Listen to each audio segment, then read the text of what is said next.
Meu Caminho de Aruanda. Hoje vocês conhecem um pouquinho a história do Cambono Colofé do seu Oz, daquela que é a primeira mãe pequena em comissão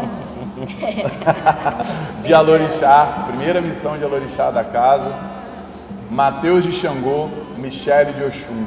O meu caminho de Aruanda começou exatamente quando eu nasci, porque eu nasci em casa, quem ajudou o meu parto, minha mãe teve um parto normal, quem ajudou minha mãe no parto foi uma vizinha nossa que era enfermeira e que era umbandista, que veio a ser minha madrinha de umbanda depois, e nós somos de uma família de umbandistas. Aí eu fui seguindo a minha mãe, terreiro, e ela saía de muitos terreiros, e toda vez que eu questionava ela por que ela saía, ela falava sempre que ela nunca tinha encontrado um lugar que fosse sério, que fosse para praticar da caridade, de verdade, como ela gostaria, então ela sempre entrava e saía dos lugares. Até que por o acaso da vida, ela ficou doente e ela saiu da Umbanda, ela desistiu da religião, porque ela se sentiu abandonada num determinado momento, mas eu quis continuar, eu briguei para continuar, eu insisti para continuar e segui meu caminho, acabei me mudando para Petrópolis, fui fazer faculdade em Teresópolis e nesse caminho eu cheguei a desenvolver num outro terreiro, mas foi pouco tempo, coisa de 1, 2 meses, eu também não me encontrei. E aí em Teresópolis conheci o Mateus, e nós estudávamos juntos e começamos a namorar. Né? Aí que começa o meu caminho de Aruanda, né? Eu sou de família católica, frequentante, né? Eu pelo menos, né? Meus pais nem tanto, mas eu sempre frequentei a igreja, ia na missa todos os domingos. Estudei em colégio de Santos Anjos. Estudei no Santos Anjos, com Mateus, inclusive. E Umbanda para mim era uma coisa muito distante e uma religião a qual eu não conhecia e não entendia nada, né? Aí quando comecei a namorar a Michele, ela me disse que era de Umbanda. E isso para mim não fez diferença alguma, nem pro bem nem pro mal, como eu não tinha entendimento sobre o que era aquilo. E em fim de 2009, 2010, nós estudamos em Teresópolis também, o Mateus, e a gente estava num processo parecido de volta para cá, para Além Paraíba. E a gente acabou se reaproximando de uma forma inexplicável até então, né? Os acasos. Os acasos. Vivemos uma realidade muito parecida, né? De voltar da faculdade. E numa dessas conversas, Mateus toda terça-feira não podia fazer nada. A gente se encontrava quase todo dia, mas terça-feira não podia. E eu queria entender o porquê daquilo, mas como assim, Mateus? Terça-feira, o que você faz? Aí ele me falou que era de Umbanda. Aí o negócio ficou estranho. Mas, amigo, o espírito entra em você, é isso mesmo? Enfim, depois de saber desse detalhe da vida deles... Que eu ia toda terça para Teresópolis. Eu falei isso com a Michele. Aí... eu falei, quero conhecer. Enquanto ela não conheceu aonde eles frequentavam, né? Ela não me deu sossego. E eu falei, eu não vou em centro, não. Nenhum. Deus me livre, negócio de espírito. Dentro do carro você sobe? Foi.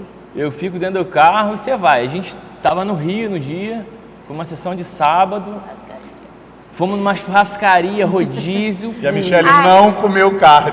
Eu tinha uma crença da Umbanda que eu trazia lá de trás, que não podia comer carne vermelha quando ia para a sessão.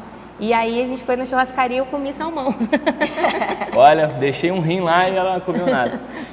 E fomos para Teresópolis para a sessão, eu convicto que não iria ficar na sessão. Foi de blusa do Flamengo. De camisa do Flamengo. Falei, não vai mesmo. Eu tinha amigos em Teresópolis, falei, vou te deixar e vou para casa dos meus amigos. Quando eu cheguei na porta do centro, aí eu falei, já estou aqui, né? Vamos ver como é que vai ser isso. Você imaginava uma coisa diferente também, né? Exatamente. E quando ele viu que não era, que era um lugar normal, no meio da rua, assim, normal, ele interessou em entrar e conhecer. No nosso primeiro dia, a gente conversou com o Preto Velho, o pai Joaquim do Congo. O Mateus, a gente por ser muito amigo, né, saber muito da vida um do outro, e falava, não vai conversar com a entidade minha não, conversa com a entidade do meu pai, do meu babalaô. E assim foi feito. E aquele dia eu tive uma visão muito diferente e muito real do que é de fato a Umbanda, e vi que aquele caminho ali, apesar de alguns sustos terem acontecido naquele dia, né, por algum momento falei, eu não achei interessante, gostei, mas não é meu caminho não. E fiquei um mês e pouco sem ir, depois bateu aquela saudade, eu voltei e a gente está aqui até hoje. Né? Nesse primeiro dia que nós fomos, nós conversamos com a entidade que hoje é o nosso avô no santo, que é o pai Carlos Henrique, de Ogum, e a nossa conversa com ele foi assim, nós entramos juntos, que era a primeira vez que nós íamos, primeira vez que ele ia num centro, então nós entramos juntos, e o pai Joaquim falou comigo, me deu a mão, me perguntou o que eu precisava, eu falei, e ele descreveu as pessoas que eu estava falando, ele descreveu perfeitamente, detalhes, óculos, cabelo, detalhes, como se ele me conhecesse, de pessoas que nem eles conheciam, nem Matheus e Thaís conheciam. A gente mal se conhecia, a gente estava se conhecendo. Eu tenho uma marca muito grande do caminho de Aruanda de vocês, que calhou de uma professora da faculdade, que eles tinham uma admiração muito grande, ser minha irmã no santo, que é a Ana, mãe pequena, inclusive, né? É do seu OB, e através também do pai Joaquim do Congo, afinal de contas, essa entidade marca, essa falange marca muito a sua vida, né, Matheus? Com certeza. Uma entidade da Ana, depois a Michele decidida de seguir a Umbanda, a entidade também denominada Pai Joaquim do Congo, trabalha como Pai Joaquim do Congo, fala muito claramente, isso é uma coisa que também me marca muito na história de vocês. Você tem compromisso com o trabalho, você sempre teve compromisso com o estudo, está na hora de você ter compromisso com Deus, está na hora de você ter compromisso com a fé. E eu também acho que foi uma chave com certeza para aguçar o Matheus ao desenvolvimento, que já fazem quanto tempo no Banto? Desde 2010. 2010 a gente começou, 2011 a gente entrou. Isso. 2012 fizemos a obrigação de cabeça. Isso. E a gente faz 10 anos de Monte Santo esse ano. 10 anos. Passa rápido. Dentre a gente tenta resumir, né, por ser uma coisa, para ser uma coisa dinâmica, né, mas dentro desse conhecimento, dessa voracidade de busca, de entendimento desse primeiro ano nosso, né, a gente teve muitas provas, muitas coisas que nos fazem ser quem somos hoje. De fato, né, mudou muito a gente. Eu não tenho dúvida que tudo que aconteceu na minha vida desde o dia que eu nasci, todos os percalços que eu passei para chegar aqui, vi subindo o Brasil, todos esses acasos não foram acasos, eu não acredito no acaso, eu acredito no destino que tem que ser cumprido, e eu precisava passar por isso tudo para chegar aqui e falar assim, pronto, isso, era isso que ela queria e foi isso que eu encontrei, uma Umbanda de verdade, de caridade. Eu consegui achar. E Matheus e Michele são dos nossos filhos mais velhos, né? E no dia que a gente teve mais a possibilidade de questionar Deus, de questionar a Umbanda, de questionar o sagrado, no documentário do Seu Oz eu até falo desse momento, que foi o dia que nós perdemos a Mariá. Perdemos não, porque a gente não perdeu ela.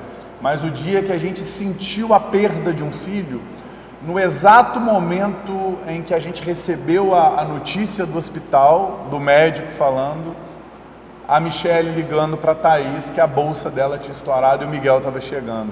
Então eu acho que Deus foi muito generoso com a chegada deles na minha vida, deles serem meus filhos no santo, da vinda do Miguel junto com as meninas.